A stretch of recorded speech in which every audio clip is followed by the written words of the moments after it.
Hey, brothers and sisters, it's Paul here. I have a dream, an explanation, and another dream to share with you. I hope everyone's well. I hope you have a wonderful Sabbath today. And I'm just going to get into it. So, off the top of my head, I do not remember the days I had these because I didn't write these ones down, but they're so clear and so vivid in my mind.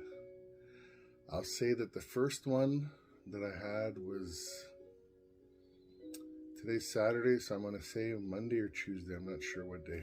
But anyway, I think it was Monday. The first dream was I was in an airport and I was waiting to get on a flight. And I saw my dog, Misha, which is my golden retriever. She came and walked up to me. And if you've ever had a golden retriever and you're sitting down, they always like plop on the ground in front of me.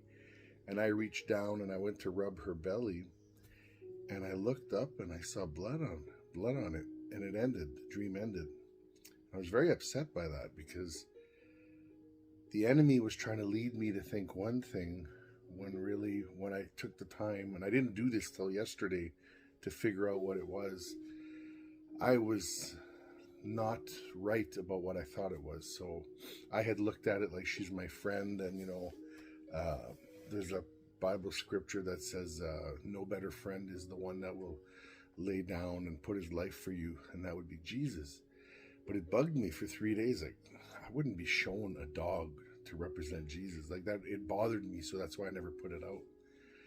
So anyway, when I finally looked it up, it was a Proverbs 26:11 that says, a dog will always go back to its vomit, and anyone that goes back to their sins, they'll go back to their follies. So I'll put it up so you see the proper writing. But that dream was saying to us, we're all waiting right now to go somewhere.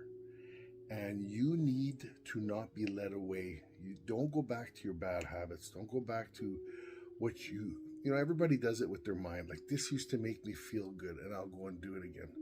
Don't. This is where we stand strong. So now for the second dream, I have to tell you a little background story. When I was a young boy, I lived on a dead-end street, and the last house on that street, there was a very, very rich man that lived there who drove by with just the most exotic, beautiful cars like Jaguars and Mercedes, and I think he had a few cars from overseas. But we used to joke that his property was like the promised land because he had guard dogs to keep anybody off the property. So I said that to set up this dream. So in my dream, and this is interesting the way God, like, I had a bunch of dreams last night and I knew most of them were attacks, but God showed me a dream of one of my friends. His name is Paul too, who is selling a yellow Volkswagen, which to me is hilarious because that was like in the middle of all these crazy dreams. God said, Paul, pay attention. Here's your car. Pay attention to what I'm going to do now. So in my sleep, I chuckled. Like, I woke up in my dream realizing, okay, I'm paying attention. So that led into the next part of the dream. So in my dream, I was driving a vehicle and I looked to my right and there was a woman driving a very beautiful Roadster 1940 something car. Think of the ZZ Top car. It looked like that. But I think it was like a off pearl color car.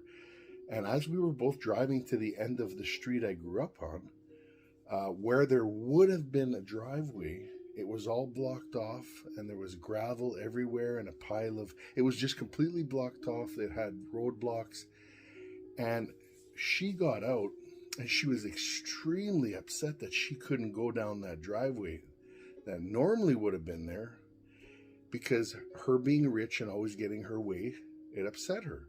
So I got out of the car and I walked up to this roadblock and I saw that it was full of water. So where I live in the springtime, there's always flooding waters that go over that driveway. So I was kind of like in my mind following, in springtime we might have flooding. But a bunch of older people rolled up to the edge in the water on these rowboats, and there was many of them, and they looked terribly upset. And they asked me, son, and I would say they're like 70s, 80s, 90-year-olds, you know. They're like, do you know what's going on right now? And then I heard what came out of my mouth. It was beautiful. I heard myself say to them, in the beginning was the Word, and the Word was with God. And the Word became flesh and came down and lived a sinless life. And he died on the cross for all of us, for everything that we deserved to be crushed by and sent to hell. Jesus on the cross looked at his Father, took all the sins on his shoulders, and the Father crushed him on the cross. And one of the ladies, sorry, that gets me choked up every time. One of the ladies jumped out of the boat and ran and hugged me. And she's like, thank you. I needed to hear that. And I said, this is the time to stand strong. And that was the end of the second dream. My brothers and sisters, I don't know. I'm sure many of you feel what I feel. I feel like something is right around the corner.